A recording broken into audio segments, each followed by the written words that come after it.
नमस्कार साथियों, law order and civil rights YouTube channel में आपका स्वागत है, अभिनंदन है दोस्तों।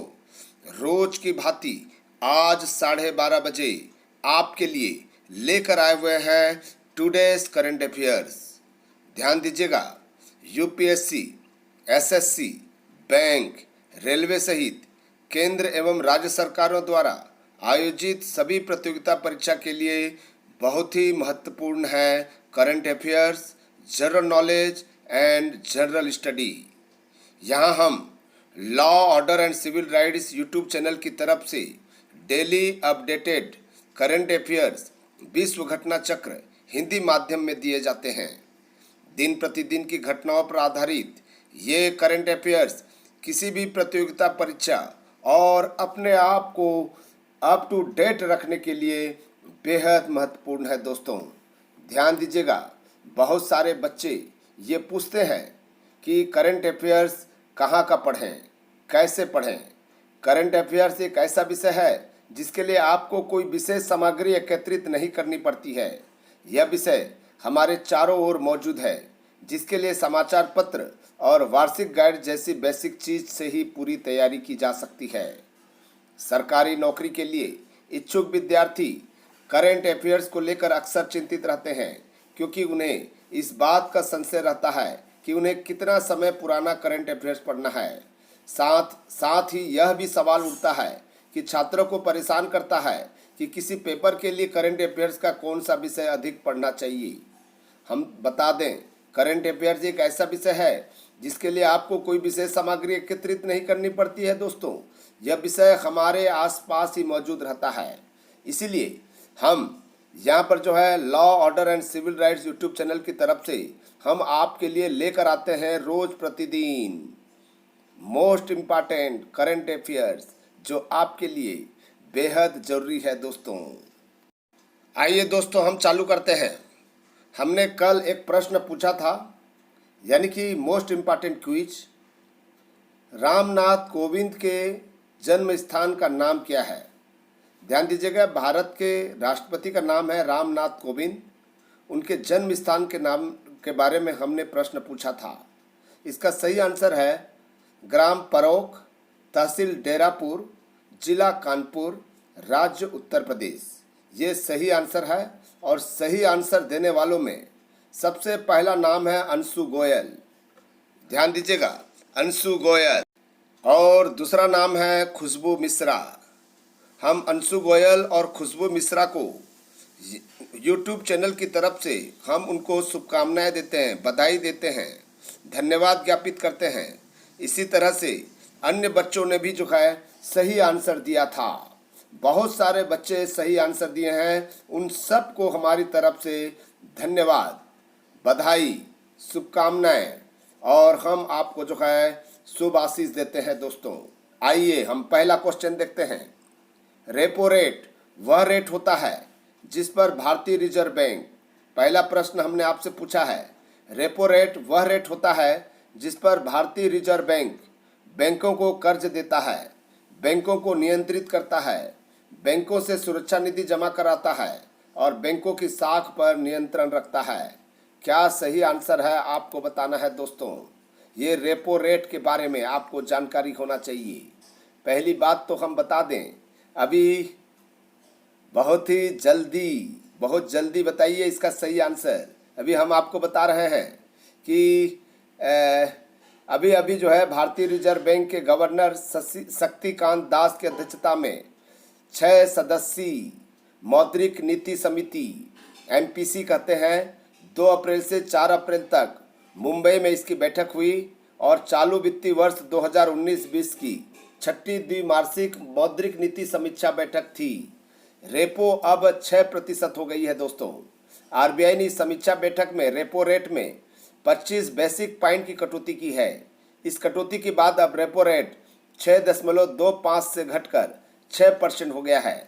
आरबीआई की समीक्षा बैठक में 6 में से 4 सदस्यों ने नीतिगत दर में कटौती का पक्ष लिया, जबकि 2 सदस्यों ने रेपो दर स्थिर रखने का समर्थन किया।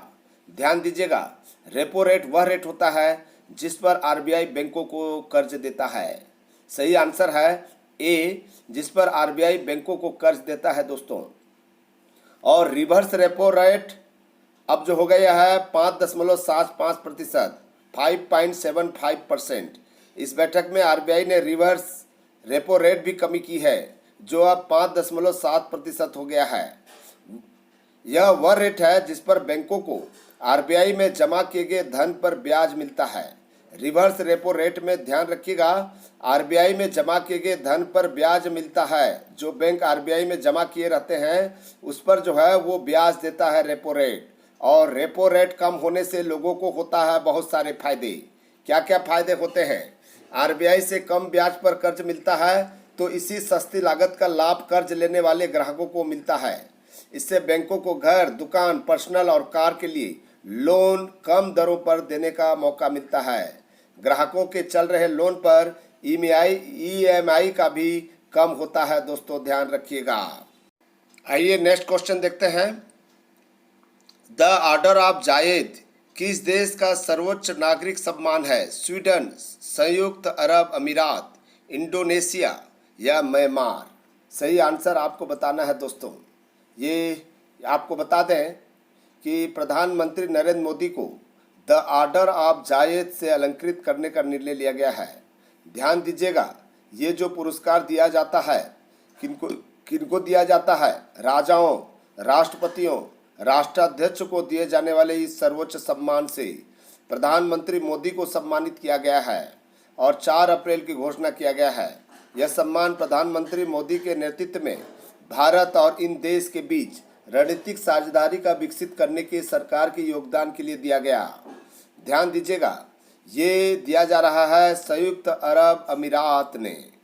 ये संयुक्त अरब अमीरात ने ये उनके देश के सर्वोच्च नागरिक सम्मान द ऑर्डर ऑफ द जायद, ध्यान दीजिएगा, द ऑर्डर ऑफ द जायद से अलंकृत करने का निर्णय लिया है हमारे देश के प्रधानमंत्री नरेंद्र मोदी जी को। इसका मतलब ये हुआ कि संयुक्त अरब अमीरात के द ऑर्डर ऑफ द जायद वहाँ का सर्वोच्च नागरिक सम्मान है दोस्तों। दोस्तों सही आंसर जो है बी है, संयुक्त अरब अमीरात। आइए नेक्स्ट क्वेश्चन देखते हैं। लोरी लाइटफुट अश्वेत महिला पहली बार कहाँ की महापौर बनी है? ऑस्ट्रेलिया की, अमेरिका की, जर्मनी की, ब्राजील की? कहाँ की बनी है? इसका सही आंसर आपको देना है। हम बता दें, शिकागो में लोरी लाइटफुट को 3 अप्रैल को महापौर चुना गया है। लोरी पहली अफ्रीकी अमेरिकी अश्वेत महिला है जिनको महापौर चुना गया है। 56 वर्षीय वकील लॉरी लाइटफुट एक सक्रिय वकील तथा संघीय अभियोक्ता है। इससे पहले वे किसी भी पद पर निर्वाचित नहीं रही है। उन्होंने भारी मतों के अंतर से ये चुनावी जीती है। इसका मतलब सही आंसर अमेरिका है दोस्तों, सही आंसर अमेरिका है। आइए नेक्स्ट क्वेश्चन देखते हैं क्या है। भारत और चीन में असमय मृत्यु ज़्यादा हो रही है, इसका कारण क्या है? बीमारी, कुपोषण, पर्यावरण प्रदूषण या अशिक्षा? आपको बताना है। इसका सही आंसर क्या है दोस्तों? ध्यान दीजिएगा, यहाँ पर आपको बता दें कि खराब स्थितियाँ हैं पूरी तरह से। भारत और चाइना की स्थितियों का देखेंगे तो ध्यान दीजिएगा। वायु प्रदूषण के कारण भारत में समय से पहले 12 लाख मौतें हुई है।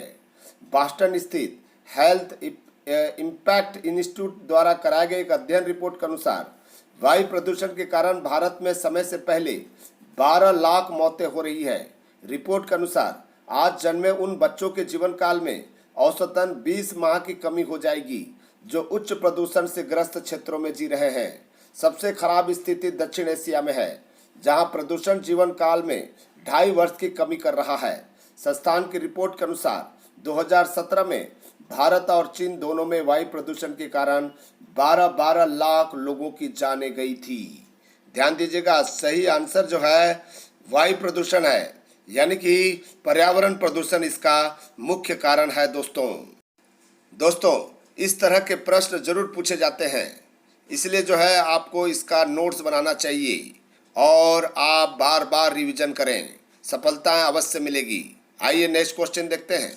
सेफ ग्राउंड सेफ होम किसका थीम है? पर्यावरण संरक्षण, खदान कार्य, मानवता या भाईचारे? याद रखिएगा, 4 अप्रैल को अंतर्राष्ट्रीय खदान जागरूकता दिवस मनाया जाता है, प्रत्येक वर्ष मनाया जाता है। यह दिवस लैंडमाइंस की वजह से पैदा हुए खतरे से सुरक्षा प्रदान करने, स्वास्थ्य और जीवन से संबंधित परेशानियों के बारे में जागरूकता फैलाने के उद्देश्य से मनाया जाता है।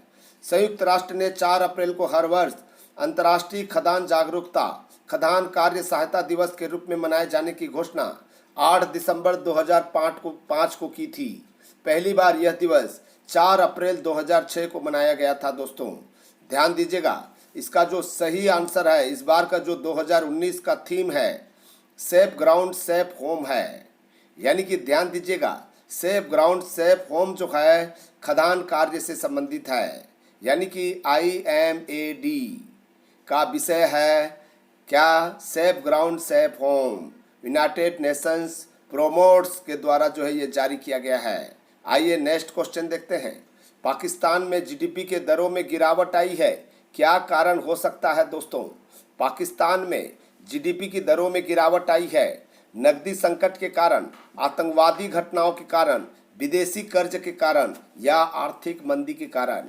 आपको हम बता दें, पाकिस्तान को यहाँ पर पाकिस्तान की जो GDP वृद्धि दर है 3.9% है और ये एशियाई विकास बैंक ने कहा है पाकिस्तान के आर्थिक वृद्धि दर 2018 की 5.2% से गिरकर वित्त वर्ष 2019 में 3.9% हो सकती है।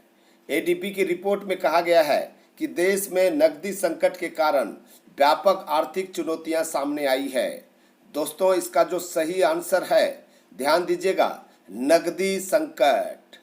ये नकदी संकट जब आता है तब GDP की दरों में तत्काल गिरावट आता है। दोस्तों ध्यान दीजिएगा, पाकिस्तान की अभी वर्तमान स्थिति बहुत ही खराब है। दोस्तों ये नकदी संकट सबसे ज़्यादा हो रही है। आइए नेक्स्ट क्वेश्चन देखते हैं। दोस्तों BS4 BS6 में क्या अंतर है? आप गाड़ी चलाते हैं, आपको पता होगा BS4 एंड BS6 में क्या अंतर है। आपको बताना है सही आंसर।